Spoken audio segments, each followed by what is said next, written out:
ఎన్నో విధాలుగా దేవుని నామమును ఘనపరుస్తూ మందిరం యొక్క విశిష్టతను తెలియపరుస్తూ మందిరంలో ఉన్న ఆనందాన్ని సంతోషాన్ని తెలియపరుస్తూ ఆనందంతో తన జీవిత యాత్రలో ముందుకు వెళ్ళిన వ్యక్తులలో మొదటి వ్యక్తి దావీదు. దేవునికి స్తోత్రం. అందువలన ఎక్కువగా మనము దావీదుని జ్ఞాపకం చేసుకుంటూ ఉంటాం. మందిరంలో ఉన్నటువంటి పరిస్థితులను తెలుసు. శక్యమైతే చిరకాలము యెహోవా మందిరంలో నివాసం చేయాలని నేను ఇష్టపడుచున్నాను. ఏమనుకుంటున్నాడు? శక్యమైతే నేను బయటికి వెళ్ళిపోదాం అనుకుంటున్నావు. నువ్వు ఈ వారం వెళ్ళకపోతే పర్వాలేదులే అనుకుంటున్నావు. కానీ దావీదైతే జీవిత కాలం, నేను బ్రతికి ఉన్నంత కాలం దేవుని మందిరములో ఉంటే నాకు సంతోషం. హల్లెలూయా. మరి గతించిన 10 నెలలు నువ్వు ఎక్కడ గడిపావో నాకు తెలియదు. అది నీకు నీ దేవునికి తెలుసు, నీ రహస్య జీవితం. ఒకవేళ ఎక్కడైతే ప్రత్యేకంగా చక్కగా రెడీ అయి మనం వచ్చి దేవుని సన్నిధిలో నువ్వు ఆరాధిస్తున్నావు, కానీ నీ రహస్య జీవితం దేవునికి బట్టబయలు. ఎక్కడెక్కడ తిరిగావో, ఏమేమి చేసావో అన్ని విషయాలు దేవునికి తెలుసు. అందువలన లుకెట్ మీ, నన్ను చూడండి. నేను అదే సార్లు అనేక సార్లు శుక్రవారం చెప్తాను, శనివారం చెప్తాను. మన ధ్యాస, మన యొక్క ఆశ, మన కాన్సన్ట్రేషన్ దేవుడు, దైవజనులు మందిరంలో. వేరే వారితో మనకి ఆలోచన తలంపు రాకూడదు. యేసు వైపు చూచొచ్చు దేవుని వాక్యంపై ధ్యాస, ఆశ కలిగి మాట్లాడే దేవుడు నాతో మాట్లాడితే, నా హృదయ వేదన తొలగిస్తే, నా సమస్యను తీరిస్తే, నన్ను నిమ్మళపరిస్తే ఆనందంతో నేను ఇక్కడికి నుంచి వెళతానని ఆశ కలిగి దేవుని మందిరంలోనికి రావాలి. హల్లెలూయా. ఈరోజు పునరుత్థాన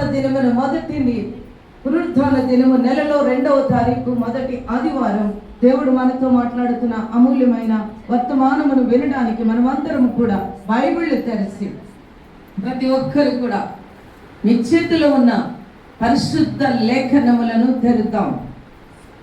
అపొస్తలుడైన పేతురు రాసిన మొదటి పత్రిక 5వ అధ్యాయము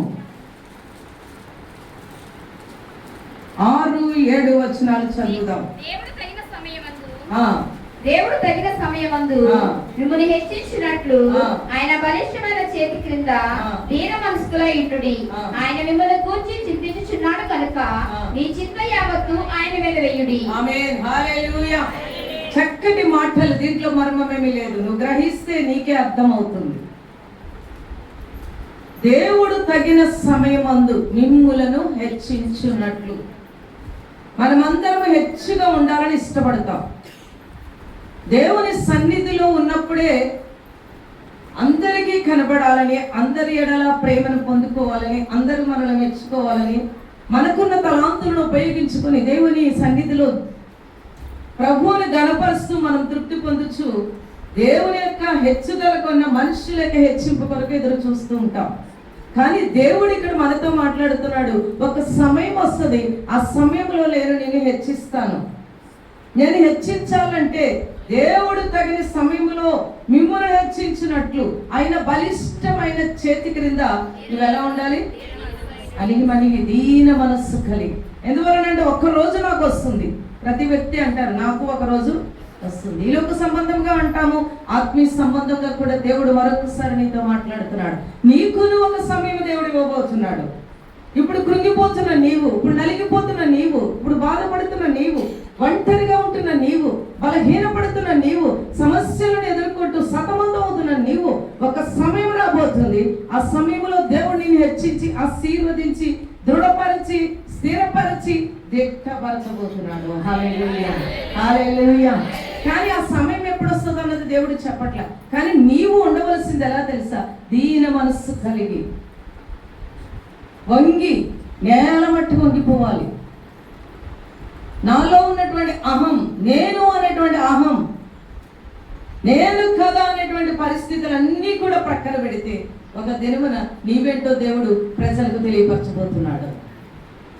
అనేకమైన సాక్ష్యాలు వింటూ ఉంటాం.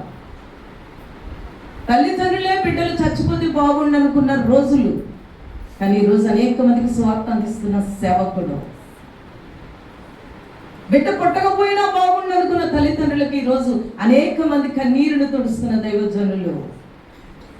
కారణం ఏంటో తెలుసా? తగిన సమయం వచ్చింది.